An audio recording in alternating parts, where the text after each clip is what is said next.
Sama-sama kita mentadaburi firman-firman Allah Subhanahu wa taala yang kita saat ini masih berada di surat At-Taubah. Surat At-Taubah kita sampai kepada ayat yang ke-113. 113. A'udzubillahi minasyaitonirrajim. ما كان للنبي والذين آمنوا أن يستغفروا للمشركين ولو كانوا أولي قربى من بعد ما تبين لهم أنهم أصحاب الجحيم.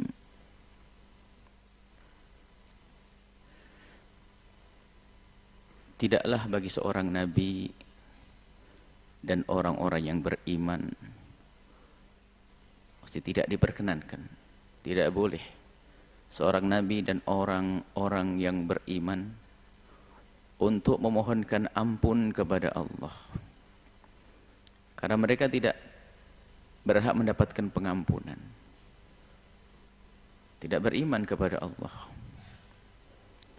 Walau kanu uli kurba, biarpun mereka itu adalah kerabat-kerabat, setelah terbukti ba'da ma tabayyana lahum, setelah terbukti benar-benar mereka bukan ahli iman, ashabul jahim, penghuni neraka jahim. Selagi terbukti mereka tidak beriman, maka bagi saudaranya yang beriman, keluarganya yang beriman, tidak boleh memohonkan ampun. Tidak boleh memohonkan ampun kepada orang-orang yang telah meninggal dunia dari orang-orang yang tidak beriman tersebut. Dan kita pun juga tidak perlu memaksakan yang demikian itu, karena kalaupun seandainya mereka hidup pun mereka juga tidak mau, bahkan malah menertawakan kita yang tidak beriman kepada Allah. Lalu kita berkata, atau orang yang mengakui adanya Tuhan selain Allah, kemudian kita sodorkan, wahai saudaraku sebangsa dan setanah air, karena kamu sebangsa denganku, biarpun kau tidak beriman kepada Allah, aku akan mohonkan ampun kepada Allah. Dia akan berkata, aku tidak percaya dengan Tuhanmu. Dan kita nggak perlu memaksakan yang demikian itu. Bahkan dia bakal tertawa, saya punya Tuhan sendiri menurut keyakinannya. Maka ada di antara kita ini ada yang Islamnya Islam ngaco, Islam aneh, memaksakan, tidak tahu dari mana pemahamannya, katanya pengikut ahli sunnah wal jamaah yang benar, akan tapi mereka meyakini orang-orang yang tidak beriman punya surga. Ini adalah keluar dari iman perkataan yang semacam itu. Tidak ada orang yang tidak beriman kepada Allah dan Rasulnya tidak ada surga selama-lamanya. Dan haram kita untuk mohonkan ampun kepada mereka. Tidak diperkenankan. Nah, ayat ini turunnya, ini perlu dicermati juga. Banyak riwayat turunnya ayat ini adalah, ada sebagian yang mengatakan dari riwayat turun kepada pamanda Nabi Abu Thalib. Yang ada kisah di situ, ada sekelumit kisah bahwasanya waktu itu baginda Nabi di hadapan pamanda Abu Thalib yang saat itu sudah nazak, mendekati ajal beliau, dan kebetulan di situ juga ada Abu Jahal. Lalu baginda Nabi menawarkan untuk bersyahadat, katakanlah la ilaha illallah. Bersama itu juga Abu Jahal mengatakan, apakah kau akan keluar dari agama nenek moyang, agama Abu Thalib, Abdul Muttalib? Ada tarik menarik antara baginda Nabi dengan Abu Jahal, itu dalam riwayat. Sampai disebutkan riwayat itu bahwasanya Abu Thalib wafat dalam keadaan mengikuti agamanya Abdul Muttalib. Lalu sampai turun dan Nabi Muhammad menyebutkan, aku akan mohon astaghfirannalak, kalau begitu aku akan mohonkan ampun kepadamu, illam unha ank, malam unha, selagi aku tidak dilarang. Nah, ini riwayat tentang bahwasanya ini turun kepada Abu Thalib, sehingga dari riwayat inilah ada orang yang mengatakan bahwasanya Abu Thalib adalah tidak beriman. Akan tapi tentunya kalau sesuatu yang dikatakan ilmiah harus ditandingi dengan sesuatu yang ilmiah juga. Masalah pamanda Nabi SAW. Pertama, ayah pamanda Nabi itu wafat 3 tahun sebelum hijrahnya Rasulullah. Sebelum Nabi ke Madinah. Sementara ayat ini adalah turun di Madinah, Madaniyah. Artinya tidak ketemu antara ayat ini dengan Abu Talib. Tidak ada hubungannya dengan Abu Talib. Karena ayat ini adalah turun di Madinah. Sementara Abu Talib wafatnya di Mekah dan sebelum baginda Nabi hijrah. Bagi kita pinggirkan kalau begitu. Kita kembali kepada pamanda Nabi. Kemudian di ujung ayat ini adalah tabayyan, terbukti ashabul jahim. Ashabul jahim adalah penyembah berhala. Kemudian juga pengingkaran terang-terangan, memusuhi Nabi. Sementara itu tidak terbukti kepada pamanda Nabi Abu Talib. Apalagi kalau naik ke atas ayahanda Nabi dan ibunda baginda Nabi sallallahu alaihi wasallam. Di sana ada pembahasan akidah. Urusan pamanda Abu Talib dan ayahanda Nabi sallallahu alaihi wasallam, ibunda Nabi, memang berbeda pembahasannya. Kalau ibunda Nabi dan ayahanda Nabi adalah hidup sebelum Nabi mendapatkan wahyu. Wa ma kunna mu'adzibina hatta nab'atha rasula. Kami tidak akan menghukum siapapun sampai datang utusan. Jadi ayahanda Nabi dan ibunda baginda Nabi adalah sebelum adanya wahyu untuk Nabi, maka dia adalah orang yang hidup di masa fatrah, maka mereka adalah selamat. Jangan sampai ada yang mencoba masuk ke wilayah tersebut lalu dengan lantang berdasarkan riwayat hadis yang katanya sahih dan memang sahih, tapi berita ahad, khabar ahad tidak bisa menandingi Al-Quran yang adalah mutawatir. Wa ma kunna mu'adzibina hatta nab'atha rasula. Kemudian kita bicara tentang nurani, selagi ada dalil yang semacam ini, ada pertentangan dua dalil, nurani kita ini bisa memilih yang punya mahabbah dengan Nabi sallallahu alaihi wasallam. Bagaimana begitu mudahnya mengatakan ayah ibunda Nabi diseksa di neraka dan sebagainya. Nuraninya di mana? Masih ada celah untuk kita bawa bahwasanya ayah ibunda Nabi adalah hidup di masa fatrah, tidak ada utusan. Kemudian saat itu maka orang hidup zaman itu adalah tidak dihukum oleh Allah Subhanahu wa taala. Ini yang harus kita fahami tentang ayahanda Nabi dan ibunda Nabi sallallahu alaihi.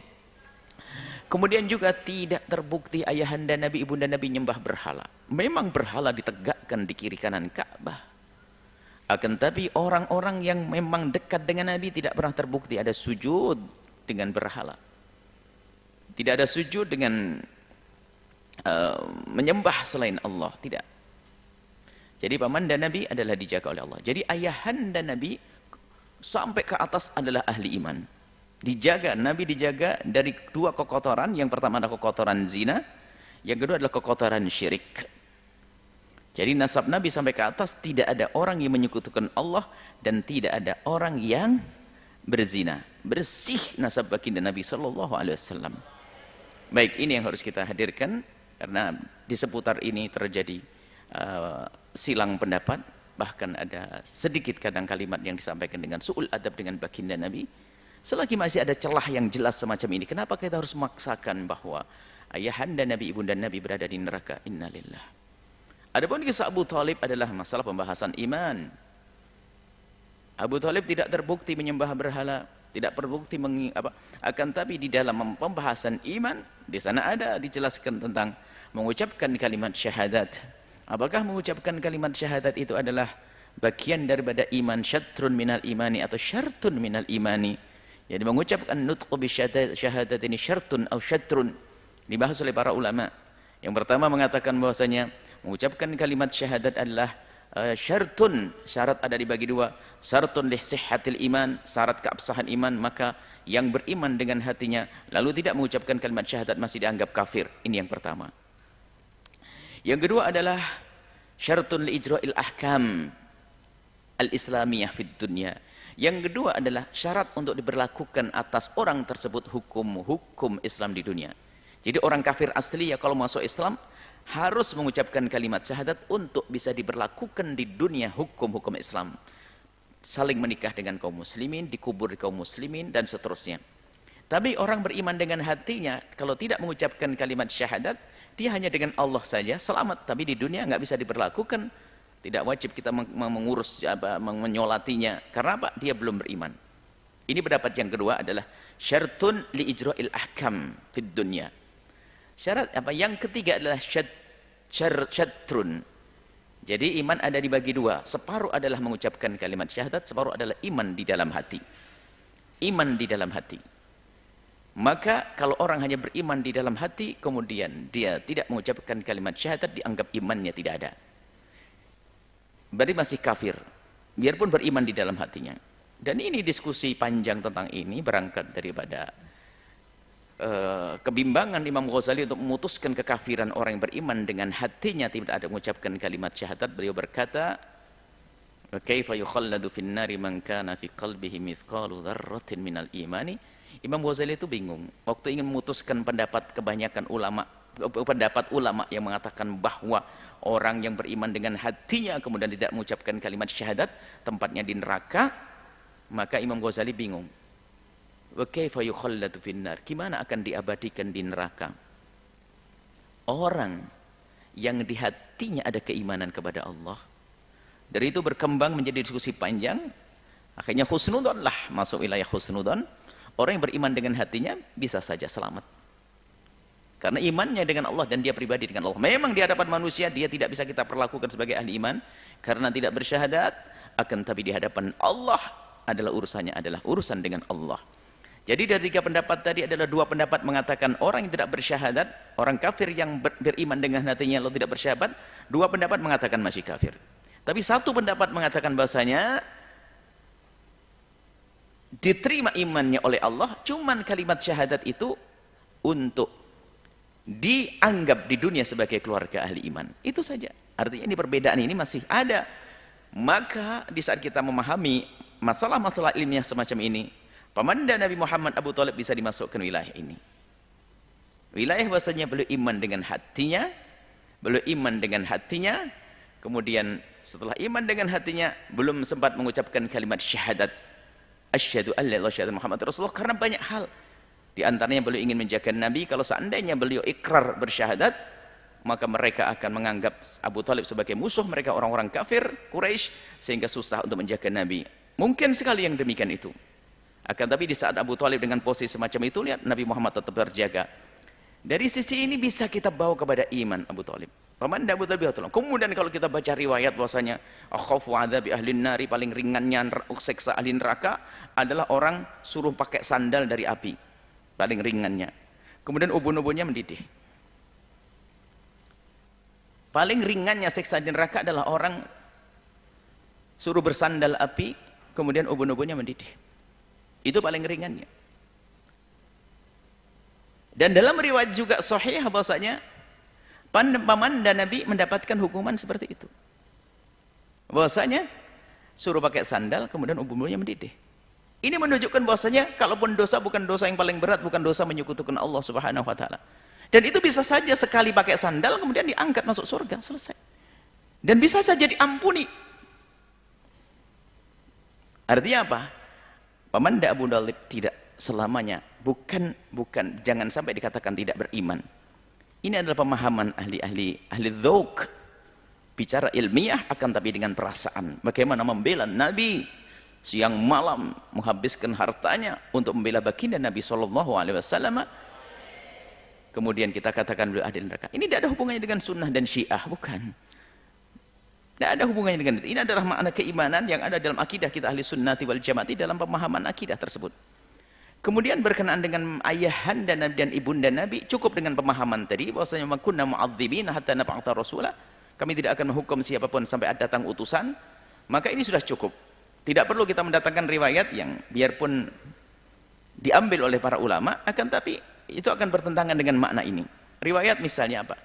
Kisah atau riwayat ayah ibunda Nabi dibangunkan kembali, dihidupkan kembali untuk bersyahadat. Tidak. Itu lemah. Jangan dipakai ini. Karena kalau kita anggap pendapat yang ini, pendapat yang pertama nggak ada artinya. Cukup wa ma kunna mu'adzibina hatta nab'atha rasula, kita katakan ayahanda Nabi, bunda Nabi di surga, selesai. Tanpa harus kita mengatakan bahwa ayahanda Nabi dibangunkan, dihidupkan kembali untuk bersyahadat lalu kembali lagi ke kubur. Tidak pakai itu. Karena apa? Kalau kita anggap ini benar berarti wa ma kunna mu'adzibina enggak sah. Sementara wa ma kunna mu'adzibina dalilnya qat'i. Al-Qur'an mutawatir, maknanya jelas. Enggak perlu kita mendatangkan riwayat-riwayat semacam ini. Ini waspada. Karena dalam kajian ilmiah kalau kita tidak waspada kita akan kepleset nanti. Jadi enggak usah membawa riwayat ayahanda Nabi bangunkan kembali. Untuk apa dibangunkan? Biar bersyahadat. Bukankah dia sudah ahli surga? Kenapa harus dibangunkan lagi? Kalau bab ikraman bukan karena imanan, ya ikram. Bisa saja semacam itu, akan tapi dalam masalah kajian ilmiah, akidiyah, jangan dicampur. Supaya apa? Kuat hujjah tadi itu. Supaya tidak terganggu hujjah tersebut. Baik, ini ayahanda Nabi. Baik. Jadi, selagi kemudian ada satu riwayat bahwasanya ayat tersebut turun kepada seorang yang tahu bapaknya itu kafir, tiba-tiba memohon. Ada satu riwayat yang di Imam Tirmidzi dan mengatakan hadis hasan, dan Imam Tirmidzi dan Imam Hakim dari Sayyidina Ali qala sami'tu rajulan, aku mendengar seorang laki-laki yastaghfir li abawayhi wa huwa musyrikani. Ini jelas musyrik lah ini riwayat. Ada Sayyidina Ali itu mendengar satu orang memohonkan ampun kepada kedua orang tuanya yang jelas-jelas musyrik, bukan seperti Nabi, bukan, musyrikani, menyekutukan Allah.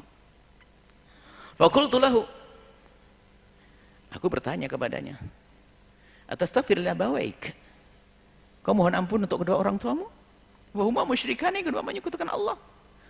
Faqala, orang itu menjawab, istaghfara Ibrahimu li abihi. Nanti akan kita sebut ayat selanjutnya. Nabi Ibrahim juga mohon ampun kepada ayahnya. Wa huwa musyrikun, ayahnya musyrik. Fadzakartu dzalika li Rasulullah, kemudian aku ceritakan kata Sayyidina Ali, aku sebutkan kisah itu kepada baginda Nabi sallallahu alaihi wasallam, fanazalat, kemudian turun ayat wa ma kana linabiyyin. Maksudnya nabiyin bukan berarti nabi memohonkan ampun, maksudnya biarpun nabi juga enggak boleh. Apalagi kamu, itu loh. Biarpun nabi enggak boleh doakan orang tuanya. Nah, ini lebih dekat karena apa? Jelas-jelas menyekutukan Allah, mau didoakan langsung bilang wa ma kana linabiyyin. Wa ma kana linabiyyi walladzina amanu. Tidak ada bagi Nabi dan orang beriman. Nabi saja nggak boleh, apalagi kamu. Kalau seandainya boleh, Nabi yang pertama kali boleh dikenal. Dan Nabi tidak melakukan. Dan Nabi di saat mendoakan ayahandanya, seandainya mendoakan ayahanda dan ibundanya, bukan karena kafir, musyrik, enggak. Ahli iman, ahli fitrah. Tidak akan dihukum oleh Allah. Baik. Kemudian, wala kana dzu uli qurba. Selesai. Pamanda Nabi Abu Thalib aman. Ahli iman insyaallah, ayahanda dan ibunda Nabi adalah najian, selamat. Itu keyakinan kita.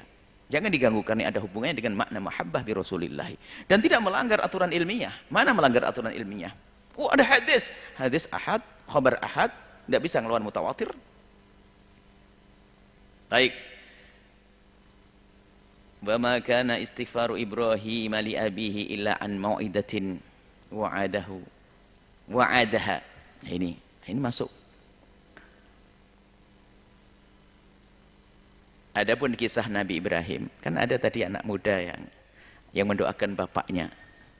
Wa ma kana istighfaru Ibrahim li abihi, tidaklah istighfarnya Ibrahim kepada ayahandanya. Ibrahim itu orangnya penuh kasih, lembut hati, memaafkan, enggak tegaan.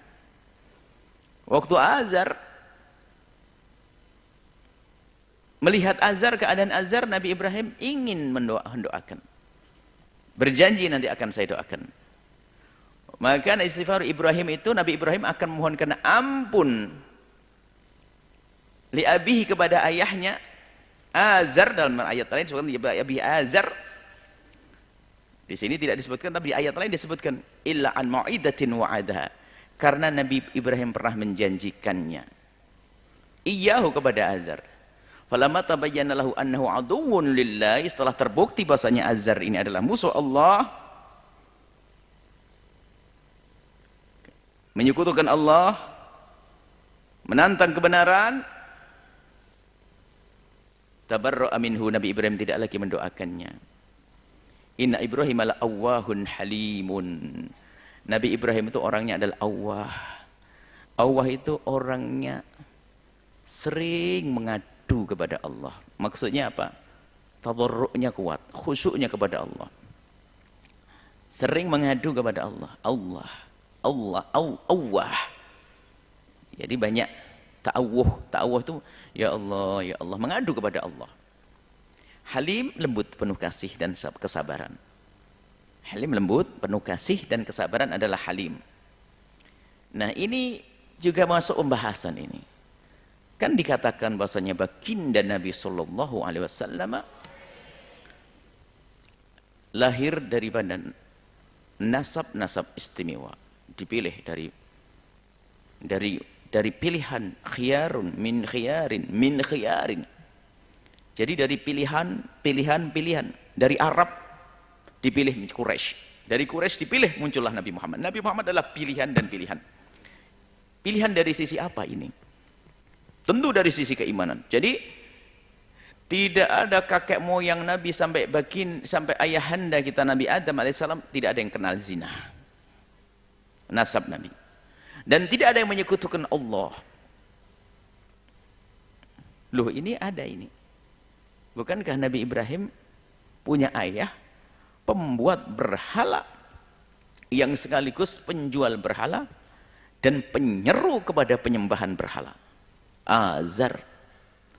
Nah, kita pun juga ingin menjelaskan yang demikian itu tentunya dengan pembahasan ilmiah agar sebanding.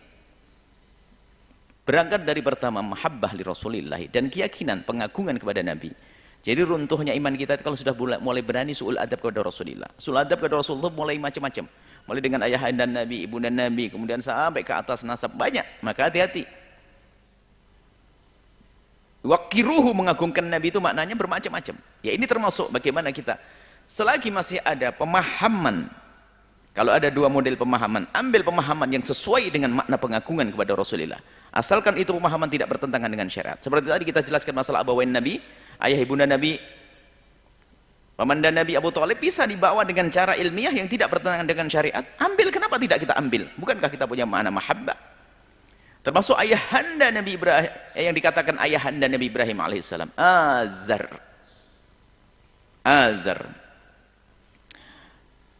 Kata ayah di dalam Al-Quran itu banyak diulang-ulang, khususnya di surat Yusuf itu sampai 18 kali. Ayah, kata ayah. Dan ayah itu dalam bahasa Arab itu berlaku kepada ayah ke atas, nasab. Ayahmu, ayah-ayahmu sampai Nabi Adam itu ayah. Kakek disebut ayah. Bisa disebut sebagai ayah, abah, terus ke atas. Jadi bukan sekedar ayah itu yang melahirkan sebab kelahirannya, bukan, tapi ke atas ada ayah ke atas. Itu dalam surat Yusuf ayat ke-6 disebutkan, wa yutimmu, Allah akan menyempurnakan nikmat Allah alaika kepadamu wahai Yusuf. Wa ala ali Yaqub, dan semua kepada keluarga Yaqub. Anak-anak Yaqub. Yaqub itu bin Ishak. Ishak bin Ibrahim. Ya? Yaqub bin Ishak bin Ibrahim. Jadi kalau Bani Israel Bani Yaqub, ke Ishak Bani Ishak. Keturunan Nabi Ibrahim. Wa ala ali Yaqub kama atammaha ala abawaik.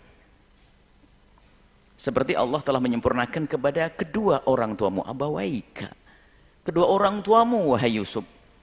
Min qablu, sebelumnya. Siapa kedua orang tua Nabi Yusuf yang disebut? Ibrahim wa Ishak. Jadi Ishak dan Ibrahim disebut sebagai abawaik, kedua orang, kedua ayahmu. Jadi Allah akan menyempurnakan nikmat kepadamu wahai Yusuf, kau akan diangkat menjadi orang besar di Mesir, besar di dunia, besar di akhirat. Kemudian juga memuliakan ayahmu, karena ayahnya nanti Nabi Yakub akan dibawa ke Mesir dan diangkat dan dibesarkan, dan juga sebelumnya sudah menjadi mulia. Ibrahim, Ishak, orang-orang mulia, Nabi semuanya. Nah, ini abawaika adalah kakek dan ayahnya kakek, terus ke atas disebut abawaik. Nah, ini menunjukkan sebentar pelan dulu bahwasanya ternyata itu bukan hanya sekedar ayah yang menjadi sebab kelahiran, bisa dibawa ke atas. Baik, kemudian nah ini apakah kakek Nabi Ibrahim? Oh bukan. Ada ayah juga dalam istilah Al-Quran berlaku untuk paman juga. Paman juga berlaku. Di Al-Quran disebutkan, am kuntum syuhada'a id hadara Ya'qubal mautu id qala li banihi ma ta'buduna min ba'di. Waktu Sayyidina Ya'qub sudah dekat ajal beliau berkata kepada anak-anak beliau, Sayyidina Ya'qub, anaknya termasuk Nabi Yusuf dan yang lainnya, ma ta'buduna min ba'di, kau akan nyembah apa setelahku nanti? Ini nasihat ahli iman ya. Bukan nanti kau tinggal di mana nak, gimana cara hidupmu. Kalau mau mati itu wasiatnya adalah, tanyanya adalah iman. Ma ta'buduna min ba'di. Bukan ma ta'kuluna min ba'di. Aina taskunu ba'di. Ma ta'buduna min ba'di. Apa yang akan kau sembah wahai anak-anakku semua setelahku nanti? Qalu na'budu ilahaka. Aku akan menyembah Tuhanmu wahai ayah. Wa ilaha abaika. Dan Tuhan ayah-ayahmu Ibrahim wa Ismail. Ismail masuk. Wa Ishaq. Surah Al-Baqarah 33. Ya ayah, aku akan sembah Tuhanmu. Dan Tuhan kakekku Ishaq. Dan paman Ismail. Wa Ibrahim, Ismail masuk di sini. Paman. Artinya kalau kita ambil faedah dari ayat ini, bahwasanya yang namanya ayah bisa berlaku kepada kakek dan juga kepada paman. Paman bisa dimasukkan di sini. Artinya di saat kita membaca ayat yang di situ ada iskal, kita bawa kepada yang paling tepat. Dikatakan bahwasanya kemudian ayat lain berbunyi id qala Ibrahimu li abihi azar. Disebutkan dalam Al-Qur'an id qala Ibrahimu li abihi azar.